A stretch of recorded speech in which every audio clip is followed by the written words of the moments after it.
ہم پرویز کے بھی بڑے گرویدہ ہوئے ہوئے تھے اس دور میں، تو اکبر علی احمد نے کہا کہ یہ تو خرافات کا پلندہ ہے، تو اس سے پھر ہم نکلے پرویز کے اثر سے، اور اکبر علی احمد کی جو سائنسی فکر ہے، سائنس اینڈ ٹیکنالوجی کی، وہ اکثر وہ بات کیا کرتے تھے اور وہ ہمارے دماغوں پر بڑی سوار رہی۔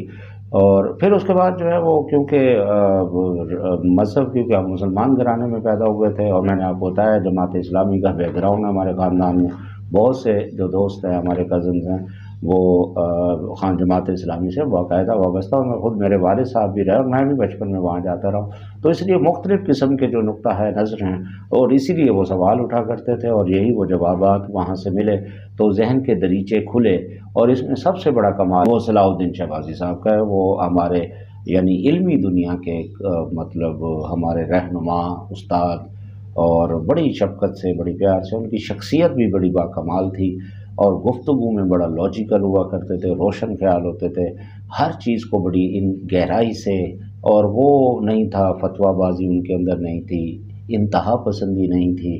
اور وہ ہر قسم کی جو چیزوں کو ایبزارب کرنے کی صلاحیت ان میں بہت زیادہ تھی، ہمارے اندر بھی آہستہ آہستہ آئی، لیکن وہ ان میں تو اس وقت تک تو وہ بہت کچھ کر چکے تھے۔ تو بہرحال یہ پہلے میں سوچ سنگت اسٹڈی سرکل میں ہم رہے، اور جمیل اور میں اکثر جاتے تھے، اور اس کے علاوہ جو ہے وہ پھر اب یہ ترقی علم و عقل جو اسٹڈی سرکل انہوں نے شروع کیا، اس سے بھی وابستہ ہیں، وہ ایک گروپ بھی ہے واٹس ایپ گروپ، اس کے ذریعے بھی میں اس میں داخل ہوتا ہوں، اور اس کے علاوہ جو ہے وہ اس کے علاوہ ابھی جو موقع ملا، میں یہ خوش قسمتی سمجھتا ہوں کہ عید ملن پارٹی کے وہ حوالے سے جو ان کے بڑے فرزند ہیں عبد الماجد، وہ میرے بہت ہی گہرے دوست بھی ہیں، اور سلمان عبدہ، ان سے بھی بڑی میری مطلب گہری دوستی اور بڑی رفاقت ہے، تو اور پہلے اکثر میرا وقت زیادہ انہی کے گھر ہی گزرا کرتا تھا، اور وہاں رہا اور بہت کچھ سیکھا، بہت کچھ سمجھا، یہ دوستی بھی تھی، انہوں نے مجھے پھر دعوت دی اور پھر میں وہاں گیا، اور وہاں بھی بہت ہی کمال کے جو دوست تھے، مطلب یوں سمجھے کہ سلیکٹڈ دوست تھے، وہ وہاں موجود تھے، اس میں خود عبد الماجد موجود تھے، اور اس کے علاوہ جو ہے وہ ظفر اقبال ظفر بہت بڑے شاعر ہیں، بڑے کمال کے، بہت ہی عرصے سے ہم ان سے تعارف تو ہمارا ہے، اور ان سے گفتگو بھی ہوتی، بڑے پیارے اور بڑے نفیس، اور صحیح معنوں میں جو ایک شاعرانہ جو مزاج ہے ان کے اندر موجود ہے، اور اس کے علاوہ فکر بھی بڑی باکمال رکھتے ہیں۔ اور اس کے علاوہ جو ہے وہ قریشی صاحب ہیں، ان کا میں اگر صحیح نام نہ لے سکوں تو معذرت چاہوں گا ان سے۔ قریشی صاحب بہت ہی کمال کے، بڑے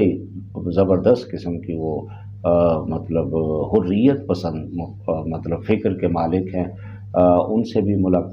ملاقات کا شرف ہوا۔ اور اس کے علاوہ جو ہے وہ معاویہ جو ہیں وہ، بلکہ وہ آج کل اس کے سیکٹری بھی ہیں، اس کی ترقی علم و عقل کے، ان سے بھی ملاقات ہوئی۔ اس کے علاوہ ایک ہمارے دوست ہیں، وہ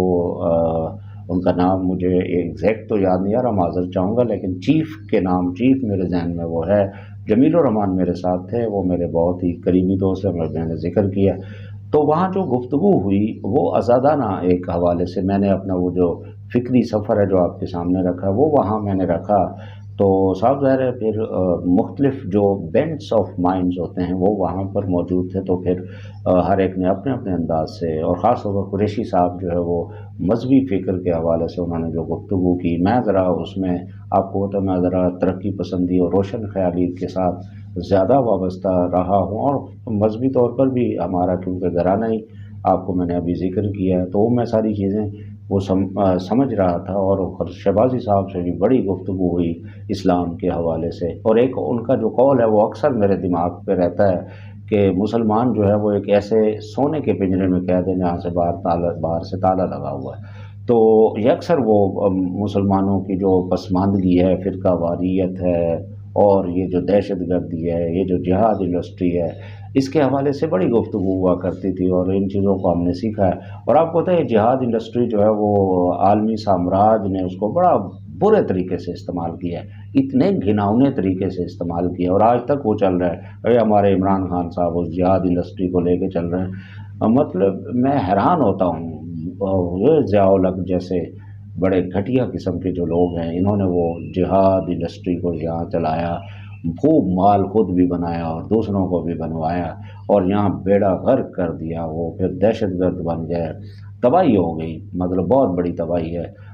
फिर वो जो फ़िरका वारियत का ज़हर यहाँ जो फैलाया गया वो बड़ा ख़ौफ़नाक, ये भी उसी ज़िया दौर में हुआ। और मैं मतलब कुछ चीज़ें ऐसी हैं ये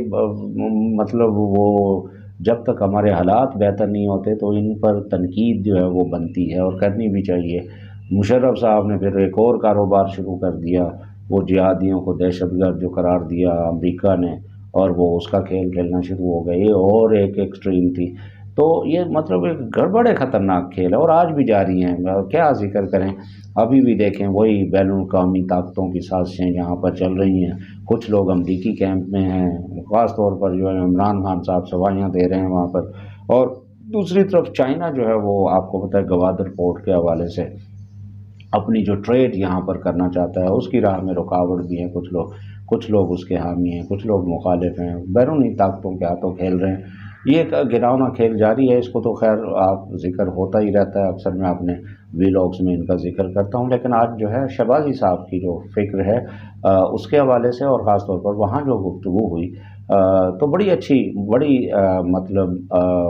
दिलचस्प गुफ्तगू हुई, क्योंकि जो अकीदा रखता है उसको भी जैसे इजहार राय की आज़ादी होती है, इसी तरह से दूसरा जो रखता है, अगर आपके अकीदे के कोई बरक्स कोई नुक्ता नज़र रखता है तो उसको भी तो साफ ज़रा आपको स्पेस देनी चाहिए। हमारे यहाँ ये स्पेस नहीं दी गई, मुकालमा जो है, डायलॉग जो है वो नहीं कराया गया। मजहबी तौर पर हम बहुत ही पसमानदा हो गए। इस्लाम की जो ओरिजिनल तालीमात हैं, मैंने यहाँ वहाँ भी ये बात की कि इस्लाम की जो ओरिजिनल तालीमात हैं वो मतलब उनके ऊपर ऐसा कोई मतलब वो किया है लोगों ने, तो अब वो ओरिजिनल तालीमात को यहाँ फैलाना, उस तक रसाई हासिल करना वो बड़ा मुश्किल हो गया है। और अगर फैलाई भी दे तो ये जो मुल्लाइयत है वो उसकी सबसे बड़ी मुखालिफ है। तो जिसने भी किया है, जिसने भी कोशिश की है, मैंने वहाँ मिसाल दी, जैसे सर सैयद अहमद ख़ान ने जो है वो साइंटिफिक तशरीह की है, तो उसके मुखालिफ हो गए उस दौर के उलमा जो थे। आपको पता ही है 60 जय्यद उलमा ने फतवा जारी कर दिया था कि ये काफिर है, जिंदीक है, दहरिया है, नेचरी है, ऐसे ऐसे अल्फाज इस्तेमाल किए। आज उनको कोई नहीं जानता, सर सैयद को सारे जानते हैं। इस तरह अल्लामा इकबाल ने जब वो रोशन ख्याली की और फ़िक्र की बात की, इवन इस्लामी फ़िक्र की बात की, तो उनके भी आपको पता है जब शिकवा लिखा तो सारे मुखालिफ हो गए, तो हतबे लगा दिए। तो अल्लामा इकबाल ने तो एक शेर में कहकर ये जान छुड़ा दी कि जाहिद तंग नज़र ने मुझे काफिर जाना, काफिर ये समझता है कि मुसलमान हूँ मैं। तो मतलब कहने का मतलब ये है कि इस तरह की ये जो बातें होती हैं, आप अगर आप अपने अकीदे में आज़ादी चाहते हैं तो दूसरों को भी तो देना, ये नहीं करते।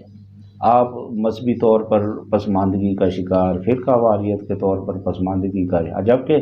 अल्लाह ताला तो साफ कहता है कि ला इकराह फिद्दीन, दीन में कोई जबर नहीं है। और इसके अलावा लकुम दीनुकुम वलिय दीन, तुम्हारे लिए तुम्हारा दीन, हमारे लिए हमारा दीन। तो कहने का मतलब ये है कि ये सारी वो बातें हैं। और इसी तरह मजहबी तालीमात के हवाले से अगर देखें तो प्रैक्टिसेस कुछ और हैं और बातें कुछ और हैं। आप ये भी ज़रा तज़ाद देख लें, जैसे मनगशा फलैसा मिन्ना, जिसने मिलावट की वो हम में से नहीं है, और यहाँ मिलावटें हो रही हैं। और सफाई निसफ़ ईमान है, यहाँ सफाई का चक्कर ही कोई नहीं। और झूठे पर अल्लाह ने लानत की है, लानतुल्लाह अलल काज़िबीन, और यहाँ झूठ के बगैर काम नहीं होता। इसके अलावा कुरान पाक में तो आलिम कहा ही उन्हें गया है जो कवानीन फितरत के ऊपर जो है वो गौर व फिक्र करते हैं, उनको आलिम सही मानों में कहा गया है कि, और बल्कि कुरान पाक में ये आयात है, ये शहबाजी साहब ने हमें सिखाई थी कि जब ये लोग गौर व फिक्र करते हैं इस कायनात पर, तो वो कह उठते हैं कि रब्बना मा खलक़्ता हाज़ा बातिला, क्या है हमारे रब, तुमने कोई भी चीज़ बेमकसद पैदा नहीं की। तो हर चीज़ का एक मकसद है, और मकसद जो है वो आलिम लोग ही उसको, और मकसद हासिल करने के लिए, मकसद समझने के लिए सबसे बड़ी जो इल्म है वो नेचुरल साइंसेस का है, उसके ज़रिए आप सीखते हैं। तो साइंसदान जो है वो सही मानों में आलिम होते हैं। और दूसरे आपकी सोशल साइंसेस हैं, या उनके ज़रिए आप समाज को समझने की कोशिश करते हैं। तो पर ये इन सारी चीज़ों पर हम बहुत ज़्यादा गौर व फिक्र किया करते थे, और बड़ा मतलब ये एक डेंजरस काम भी है। फिर घर से ही मुखालफत आपकी होती है, तो मेरे घर में भी ऐसी मुखालफत हुई जब आज़ादाना गौर व फिक्र हमारा शुरू हुआ। और फिर उसके बाद जो है वो लाहौर में आकर जो है वो मार्क्सिज़म के वो तरक्की पसंद दोस्त हमें मिल गए और कम्युनिस्ट मिल गए। تو ان کے ساتھ بھی وہ مارکسزم کو لیننزم کو، لیکن ان میں بھی یہ دیکھا کہ ان کے اندر بھی وہی جو مذہبی ملائیت کا چکر ہے، وہ ادھر مارکسی ملائیت کا بھی چکر ان میں بھی یہ تھا، اور ہوتا ہے عقیدہ جو بھی رکھا جاتا ہے اس میں بندہ کٹر ہو جاتا ہے۔